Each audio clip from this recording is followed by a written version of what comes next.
Hallo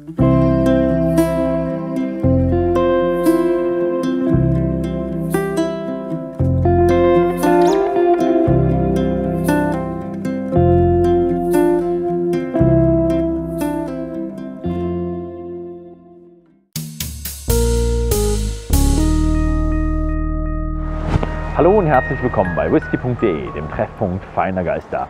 Und ich bin hier hoch im Norden. Und als ich hier auf den Parkplatz gefahren bin, habe ich mir erstmal gedacht, als ich mir die Flagge angeschaut habe, bin ich hier in Norwegen, bin ich hier in Schweden oder Finnland? Nein, aber das ist die Flagge von Orkney. Ja, und Orkney war nicht immer Teil von Großbritannien. Die hatten vorher auch mal woanders dazugehört. Und sie waren lange Zeit auch von Wikinger besetzt. Und man sagt immer noch, jeder Dritte hier oben hat Wurzeln von Wikingern. Ja, hinter mir sieht man dann schon das, worum es heute geht. Und zwar ist das die Highland Park Destillerie. Und ja, die Brennerei wurde gegründet 1798. Wobei gegründet jetzt ein bisschen weit gegriffen ist. Also das war eine illegale Brennerei von Magnus Eunson oder Eunson, also ein Wikinger, Abstammung. Und er wurde 1798 gefasst. Und zwar mit einem Karren mit 4 Packungen nicht versteuertem Salz und einer Packung oder einem Gefäß voller Whisky. Und die Brennerei wurde dann verkauft, sogar denjenigen, der ihn im Grunde angezeigt oder verklagt hatte. Und ja, ab da ist dann die Brennerei wirklich lizenziert worden und wurde dann ja, richtig verwendet. Und ja, die Bromwich Family hat das Ganze gemacht. Es wurde dann später 1895 an die Grant-Familie verkauft. Also das war Teil von Grant. Und die haben dann hier, ja, die hatten richtig Ahnung von Brennerei und haben das dann viel größer gemacht, viel stärker. Später 1979 hat sich die Brennerei dann irgendwann überlegt, ja, wir verkaufen 80% an die Blender und 20% an die Independent Bottler. Und da haben sie sich überlegt, hey, wir könnten doch auch mal einen Single Malt rausbringen. Und das ist natürlich als Blend-Distillerie relativ einfach, dann ein Produkt rauszubringen, weil man hat ja schon die Produkte. Sie liegen ja schon im Lagerhaus und sie haben einfach sofort einen 12-jährigen Highland Park rausbringen können und ja, waren dann ab sofort eine Single Malt Brennerei und das war richtig erfolgreich. Sie sind immer stärker geworden und sind jetzt das, was wir als Highland Park kennen. Später wurden sie 1999 sind sie dann in die Edrington-Gruppe übergegangen und sind jetzt heute Teil von Edrington, zwar dem Edrington Trust. Also das ist im Grunde eine Stiftung und die unterstützt ja viele Jugendliche und andere wohltätige Zwecke und ja alles, was die Brennerei im Grunde erwirtschaftet, geht entweder zurück in die Brennerei oder eben dem Zweck der Stiftung. Ja, und jetzt schauen wir mal rein, was die Brennerei alles so zu bieten hat.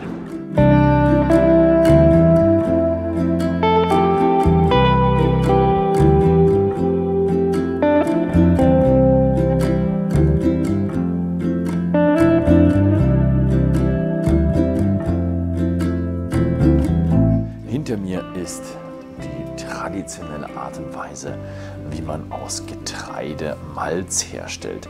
Denn aus Getreide kann man keinen Whisky herstellen. Die alkoholische Fermentation funktioniert nur richtig gut mit Zucker. Deswegen muss man schauen, dass man die Stärke im Getreide in Zucker umwandelt. Und wie man das macht, man nutzt einfach den natürlichen Prozess der Pflanze, die ihre Stärke in Zucker zerteilt und dann den Zucker zusammenbaut zu Zellulose. Ja, also man gaukelt der Pflanze vor, dass es jetzt Zeit ist zu wachsen. Und das macht man, indem man hinten, da sind 2 Einweichtanks, da schmeißt man das ganze Getreide rein, dann wird es eingeweicht und hier ausgebreitet und dann alle 8 Stunden gewendet, damit sich da drin nicht die Feuchtigkeit an manchen Stellen sammelt und dann irgendwelche Pilze wachsen könnten. Wenn es aber immer schön gewendet wird, ist das kein Problem und das Getreide, das fängt dann an, die Stärke umzuwandeln und fängt dann auch an, ja, so langsam so auszutreiben. Und an irgendeinem Punkt merkt man dann, okay, jetzt ist die meiste Stärke in Zucker umgewandelt, jetzt ist der meiste Zucker da. Da wird das Ganze dann gestoppt. Wie stoppt man das Ganze? Indem man das sehr, sehr stark trocknet. Und das wird hier auch auf sehr traditionelle Art und Weise gemacht. Und zwar im nächsten Stage im Kiln. Den schauen wir uns gleich an. 20% produziert die Highland Park Brennerei auf diese Art und Weise. Und sie bekommen ihr Getreide aus Aberdeenshire, manches auch aus der Black Isle. Das ist sogar dann einfach ein Vertragsbauer, also der steht unter Vertrag, und die transportieren dann 80% zu den Großmelzereien und 20% hier zur Highland Park Distillery auf Orkney. Ja, und jetzt schauen wir uns mal an, wie das Ganze dann getrocknet wird. Das jetzt noch feuchte Malz wird dann hier weit oben über mir auf einem Gitterboden ausgebreitet, ja, ungefähr 1 Fuß tief. Und dann wird unten jetzt das Feuer erhitzt, also ein richtiges Feuer, und wird dann mit feuchtem Torf bedeckt. Es ist jetzt schon bedeckt und es kommt so ein bisschen langsam durch. Und das gibt uns diesen schönen Rauchgeschmack, der dann das Malz trocknet und damit auch die Umwandlung von dem Zucker in die Zellulose. Ja, das heißt, jetzt haben wir ein Torfmalz, was leicht getorft ist. Wie machen Sie es mit leicht getorft? Indem Sie nach einer gewissen Zeit noch Coke, also Koks dazugeben, also die Kohle. Und das ist ein nicht so rauchiger Rauch und deswegen haben wir hier nur einen leichten Rauch. Man sagt so ungefähr 20 ppm. Wenn es dann später gemischt wird mit dem nicht getorften Malz, was Sie aus den Großmelzereien bekommen, haben wir noch einen sehr, sehr, sehr leichten, ganz leichten, feinen Rauchgeschmack in unserem Malz. Interessant ist, das Torf aus Islay ist ganz anders als, sagen wir mal, das Torf hier von Orkney. Orkney hat nämlich keine Bäume und Orkney hat einfach nur dieses Heather, Heidekraut. Und dadurch haben wir eine andere Zusammensetzung im Torf. Und hier bei Highland Park sagt man, wir haben ein etwas aromatischeres, etwas süßeres Torf, also der Torfrauch davon. Und das ist ein ganz, ganz großer Unterschied zu den anderen, die dann voll phenolig sind und dieses ganze medizinisch und maritime da drin haben. Und hier hat man eher so einen leichten, netten, süßlicheren Torfrauch, der eben nur aus dem Heidekraut kommt. Ja, gut. Und wenn wir dann fertig sind mit dem Malz, geht's weiter zum Mashdown. Ja, wir können leider nicht an die Malzmühle rankommen, da das als Explosionsgefahr eingestuft wird. Was sehr interessant ist, dass die Brennerei ihre getorfte Gerste bekommt von sich selbst, vom Kiln, und sie bekommen ungetorfte Gerste von den Großmelzereien. Und da haben sie jetzt natürlich die Möglichkeit, ihren Torfgehalt, ihre Rauchigkeit des Whiskys genau einzustellen. Wie sie das Ganze machen ist, sie haben hinten einen großen Behälter, können dann vorher genau messen, was sie für Torfgehalt, ppms haben, und setzen dann, nachdem es geschrotet wurde, wiegen sie alle die Chargen ab, und daraus kann man dann kalkulieren, was man genau für einen Torfgehalt im Mash haben will. Also werden dann die geschrotete Gerste wird dann in die Mashtan eingefüllt und dadurch dann auch voll vermengt. Also die Mashtan bewegt sich innen drin recht flott und vermischt und vermengt dann alles, so dass man eine kontinuierliche, ausgeglichenen Brei hat, der dann den ganzen Zucker auswäscht. Es werden immer Batches von 6 Tonnen gemacht, und das macht die Brennerei die ganze Zeit. Und da haben wir dann 24 Mash-Tuns oder Mashings pro Woche, und das geht dann weiter zum Fermentieren, das man schon im Hintergrund sieht. Ja, wir sehen gerade hier einen Washbag, der befüllt wird. Und wenn man da so ein bisschen reinriecht, dann merkt man schon, da ist ein bisschen Rauch dabei. Ich kann mich noch ein bisschen erinnern, wie das auf Islay war, und das war ganz, ganz anders. Hier ist es sehr interessant, weil man merkt so ein bisschen ja, man hat so das malzige, das bisschen leicht süßlich schon, aber es ist so ein leichter Rauchgeruch ist auch mit dabei, wo ich mich frage, so kommt das Süßliche von diesem Rauch oder kommt es eher vom Malzigen her? Ja, das sind jetzt hier die Washbags. Sie haben eine Kapazität, beziehungsweise sie werden befüllt mit 29.200 Litern. Es gibt 12 Washbags, wobei der eine aus sibirischer Lärche, der ist jetzt leider schon sehr alt, er ist undicht geworden. Sie wollten die noch einmal flicken, hat es leider schlimmer gemacht, ist jetzt nicht mehr einsatzfähig. Und jetzt läuft die Brennerei gerade auf 11 Washbags.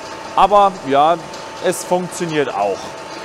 Sie fermentieren den Whisky für ca. 65 Stunden. Am Ende haben sie dann 8% Alkohol und das geht dann weiter in die Destillation.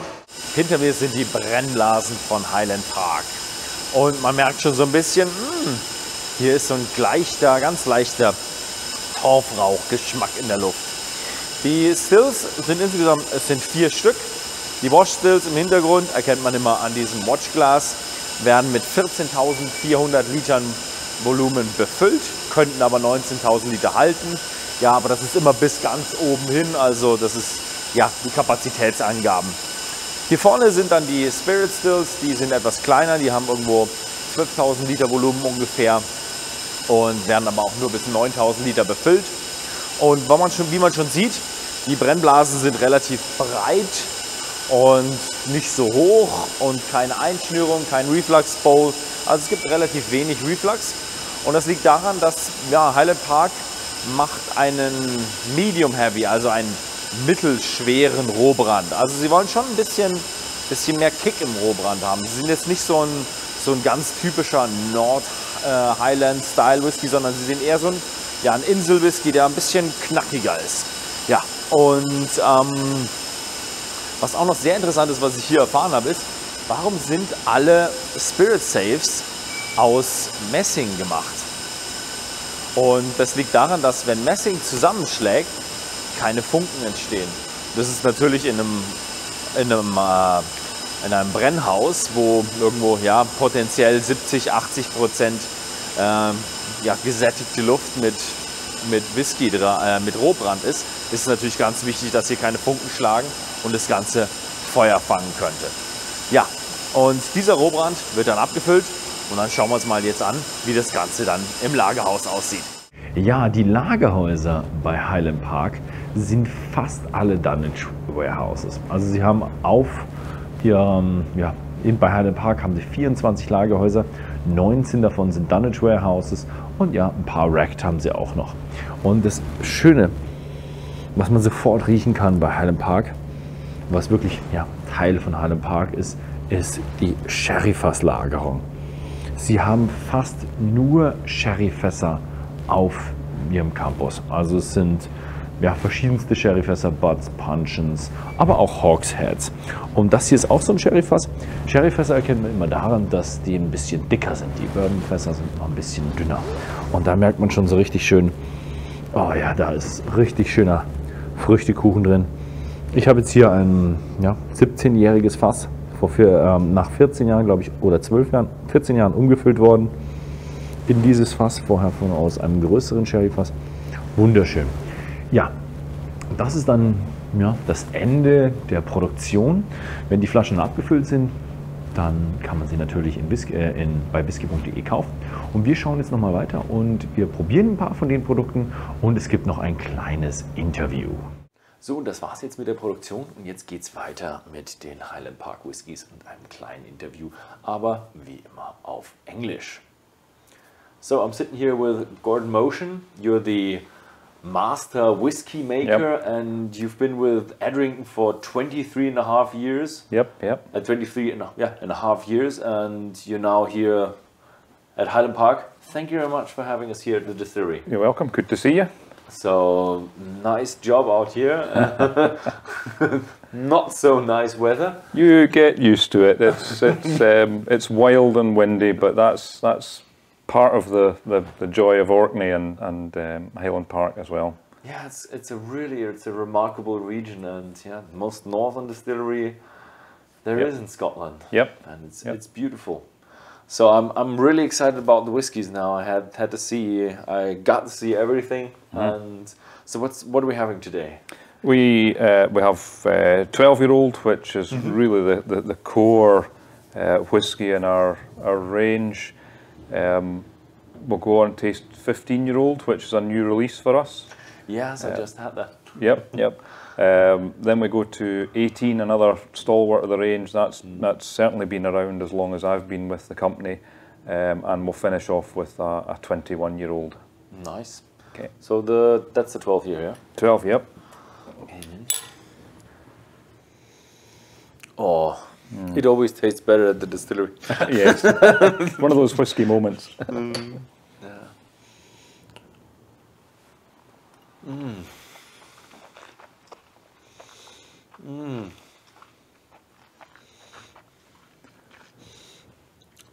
I know why it always tastes different at the distillery, because you just had all the impressions from the production. You've smelled the peat, you've smelled the mash, you smelled the wash, you smelled the stills. Yeah, you've got all the aromas and senses going round, and you will probably still be smelling of peat today as well from looking at the kilns. And that's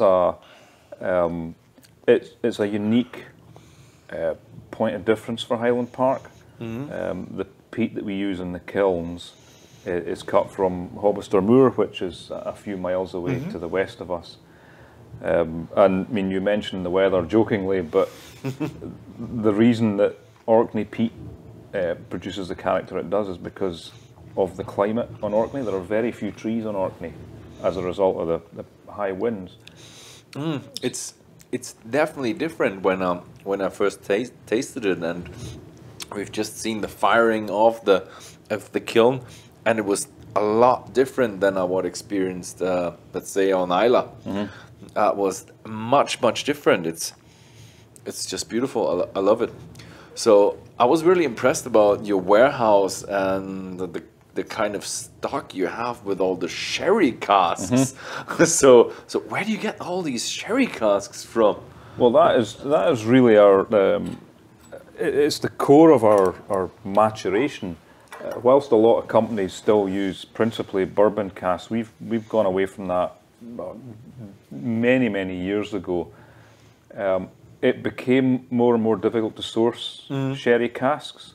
You used to be able to ship sherry into Britain, and it used to be able to be bottled here, but that stopped a number of years ago. So the influx of these sherry casks disappeared. So we had to go to Spain, and we've got a partnership partnerships with a number of sherry bodegas and cooperages who will make the casks for us to our specification, toast them to our specification. We'll season them in bodegas with wine to our specification. And that's all so that we can ensure that the casks deliver the character we're looking for when they come across to Scotland. So we know exactly how they've been made because they've been made specifically for us.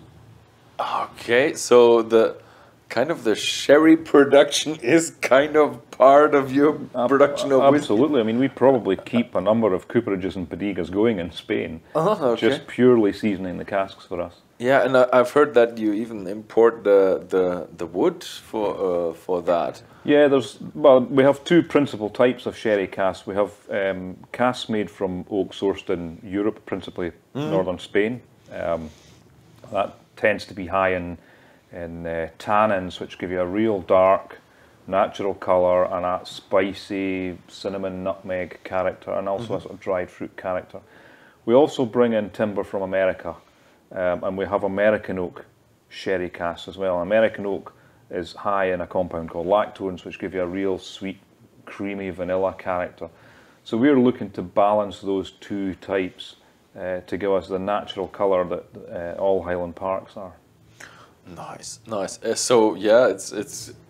I've heard that some distilleries are no more focused on their wood part, but this is taking it really to the next level.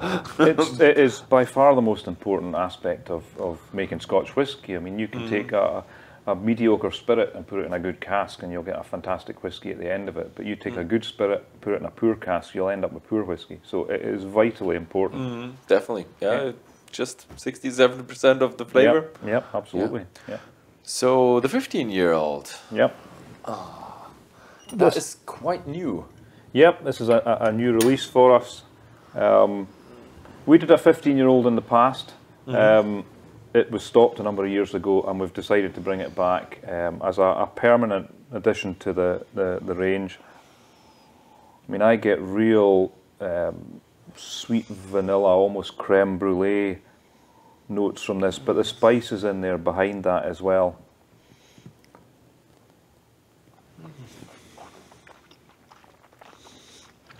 So the spice is partly coming from the use of European oak, but also from the peat. It's slightly higher strength as well, just over 44%, just as a little point of difference.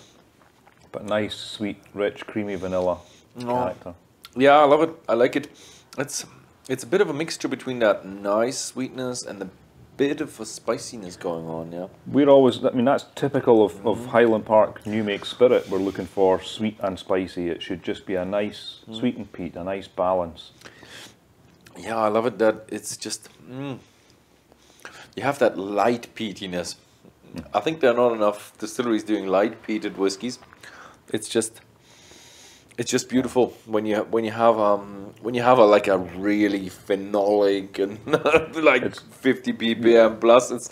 It's demanding. This one is relaxing and intriguing. It's all down to the type of peat and what the peat was made from. It's low growing shrubs. It's not got woody material. So when we burn our peat, we get a very floral, smoky character, and that comes through in the final whiskey as well. Oh, I like it. So, talking about the weather, for you as a whiskey maker, you're probably around all the casks all the time and sampling everything. And so, how is the climate? That's always a big thing about maturation. How is that affecting the whiskey? Is that, I mean, you're rough out here up in the north? Yeah, I mean, you can experience 70, 80 mile an hour winds, 100 kilometre an hour winds up here regularly. What you may be surprised is actually Orkney on average is warmer than distilleries in Speyside. Okay. We don't get the extremes of temperature in Orkney. We may get down to just around 0 degrees centigrade and maybe up to 16, 17 in the summer. So it's quite a narrow band. Whereas you go to Speyside, you will get extremes of temperature. You get minus 28 to plus 28. Both are rare, but you do have that vast range of temperatures.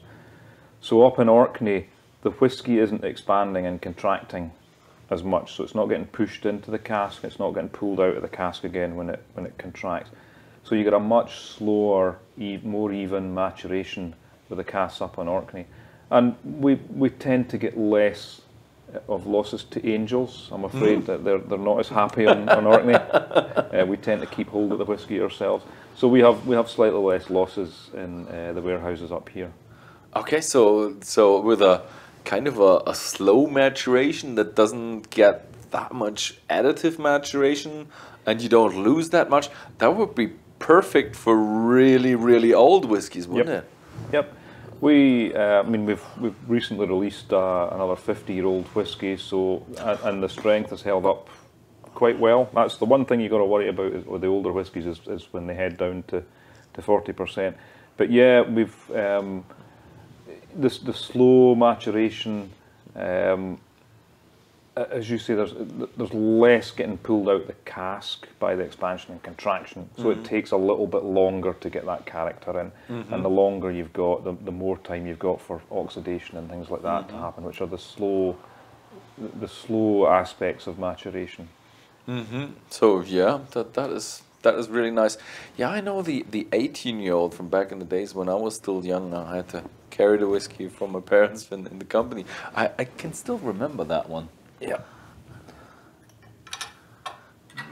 Well, 18-year-old, back when I started with the company, Highland Park had 12, 18, and I think we had just launched a 25-year-old. So that was back in the late 90s. So this is another one of the core Highland Parks. Oh yeah, this is a really classical. That's one of the bigger Scotch whiskies. Yeah, you get there's a real sweetness comes through in this. I mean, I'm not a fan of heavily peated whiskies like the Islay whiskies. To me, Highland Park has just got that lovely balance.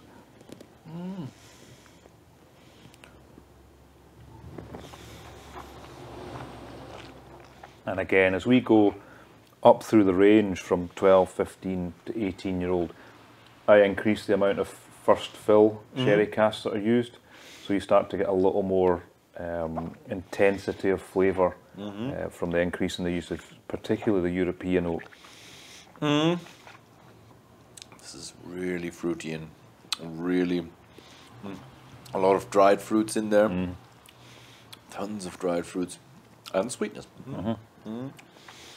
Which I didn't expect that much from let's say an Oloroso, or is it just Oloroso, or do you have other sherries? They tend to be a dry Oloroso that we use for seasoning. And really the wine is there to take out some of the intense characters that are in new wood.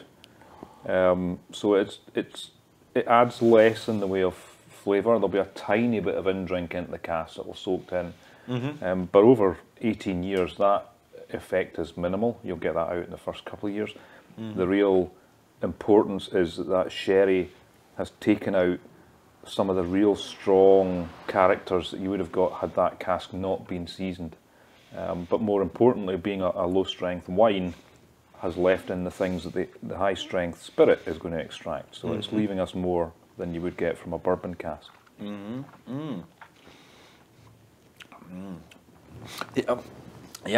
First when I heard that you have like a really, really high number of sherry casks, and you have like a teeny tiny bit of other casks, bourbon casks, and you first think, okay, that's kind of a linear thing. But if you look at sherry casks, the European oak, American oak, then different kind of sherry, a bit different sizes, punch, and so there is a good amount of palate that you can use for making whiskey. Every cask is different. I've been looking at casks this morning that are all refill casks, and you've got some of them that are towards the end of their life. They've got added a little bit of colour, but you've got some maturity there from the age of them, and you've got other ones that you would swear had just been filled that day. They were the intensity of colour and character in them. So every cask is different. Even the first fills, they're all different, and that's the whole point of the master whiskey maker, is trying to create every batch of 18-year-old and every batch of 12-year-old exactly the same time and time again. So, but this is a hard job, I have to say, that because I taste the flavors and get the flavors for fun. But I had one challenge where I had to mix a whiskey. No, that's really hard. That's really hard. Yeah. So I've gone around your distillery, and I've seen a few signs on a few doors and buildings, and it says old kiln, new kiln. So since when do you have the new kiln? Well, the new kiln is only 120 years old. And I think the old kiln dates right back to the beginning of the distillery itself. So yeah, I mean, when we see new kiln, it's relative. That's relative, so it should be old kiln and very old kiln. Yes, exactly. And they are slightly different shapes as well, because they're built onto they're actually built on a slope. Oh, okay. The kilns are slightly different sizes, so you do get slightly different characteristics from the malt kiln in both kilns. Ah, okay, nice. But then, of course, we blend the malt at the end of it, so we try and keep it consistent. So with the whiskey blending and making, how intense is the ppm levels? Because if you have an older whiskey, you lose a lot of it, don't you? Yeah, I mean, Highland Park new make spirit would typically be about 1.8 to 2 ppm, so it's very low. Very low. We generate our own malt on site, and we would class that for us as a heavily peated. You're probably 40 to 50 ppm in the malt, but then we mix that with unpeated malt. So we're aiming specifically to get around about well, the malt itself would be about 8 ppm when it's mixed with the unpeated malt. And then once you've distilled it, we're aiming for around about 2 ppm. So it's a very low level compared to some Islay whiskies. Yeah, with the ppm, it's always confusing if you say, yeah, this is 8 ppm. It's like, is it in malt? Is it in the whiskey? Is it in the new make, or is it in the finished product? Like, okay. Yeah, so I mean, okay, but this is a nice explanation that you give us from someone who does that professionally. Oh, thank you very much. Okay. Okay. So the last one is the 21-year-old. Yeah, I mean, I talk about trying to keep the 12, the 15 and 18 consistent from batch to batch, but now we come to 21-year-old and we've released this in batches. Now, one benefit of that is it allows me to make something different each time. So this is the 2020 batch. Oh, that is sweet, fruity. Oh, but it has some cereal cake touch to it as well. Yeah, a bit of Victoria sponge to it, that sort of sweet vanilla cake. To be honest, it's very, very light on the peat when you nose it. It's only when you taste it that peat character comes through. Quite a bit floral as well. If you tell me now, this is like a, what was it, 1 to 2 or 3 ppm, like in that? It's probably about, I would say probably about 1.5, something like that. 1.5. Not a lot. Okay. Yeah, the ppm level is not linear, I think. No. If you have a difference between 0 and 1, that's a big step. But if you have the difference between 90 and 150, it's not such a big step anymore. But it's amazing how good. It's one of these whiskies that when you put it in your mouth, you don't actually feel it going in, and then it just goes and explodes. It's amazing how good your own taste sensory is that can detect between 0 and 1.5. Yeah.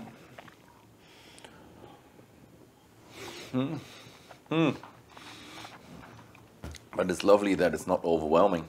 Yeah.